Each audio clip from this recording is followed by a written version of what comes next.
Entonces las órtesis dorsolumbares semirrígidas, dijimos, aquí vamos a ver LSO, TLSO, pero tenemos tres principales que ya habíamos mencionado. Las órtesis sacroiliacas rígidas, los corsets lumbosacros, ¿sí? Semirrígidos, y las órtesis toracolumbares, tóraco-lumbosacras, o corsets toracolumbosacros. Entonces, para nosotros saber si ese dispositivo le va a servir al paciente o no, tenemos que identificar ciertos puntos en el corset, y esos puntos los voy a denominar ajustes. Entonces, el dispositivo tiene un ajuste anterior y tiene un ajuste posterior. En el paciente nosotros tenemos que garantizar que las líneas de corte superior del dispositivo estén por debajo del apéndice cifoides, un poquito más abajo del apéndice cifoides. Y la línea de corte inferior, ¿sí? Aquí dice líneas de corte superior y aquí debería decir inferior. Aquí hay un error, pero es líneas de corte inferior por encima de la sínfisis del pubis.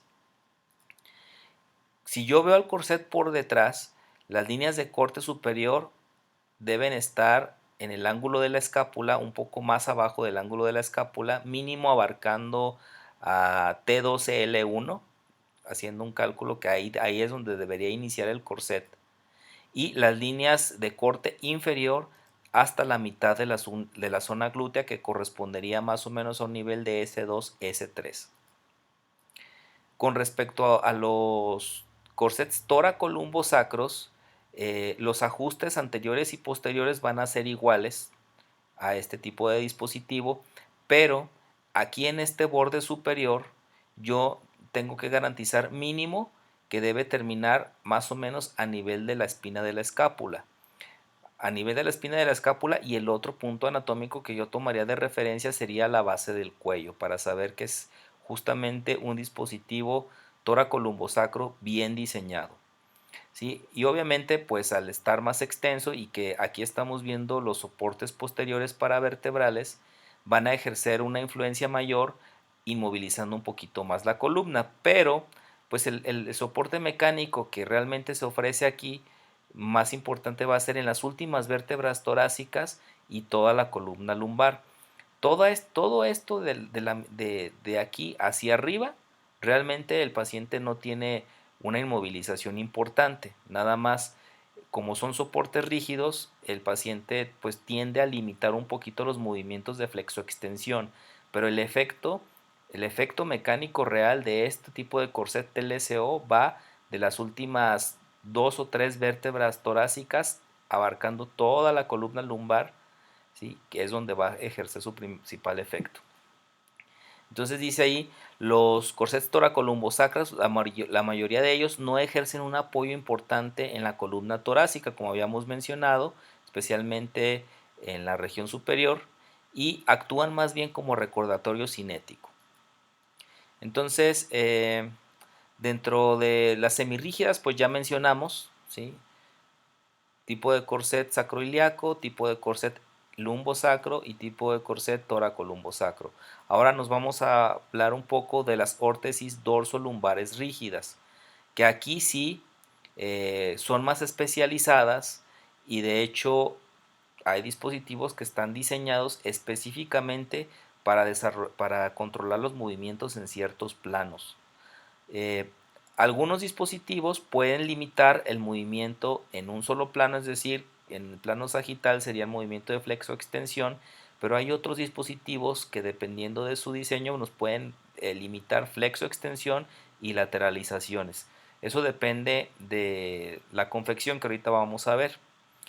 Aquí hay que considerar aspectos relacionados con la usabilidad. Habíamos comentado que la usabilidad va a ser básicamente o sea, la capacidad de poder utilizar un producto, pues.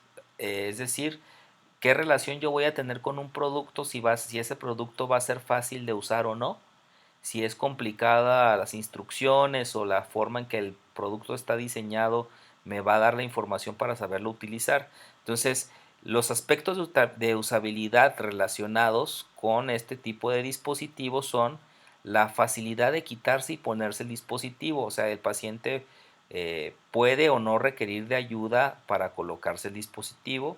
los mecanismos de ajuste que sí correspondan a la forma anatómica del paciente y que sean fáciles de entender para el paciente mismo y manipulables obviamente, y considerar patologías articulares agregadas, esto con el fin pues pues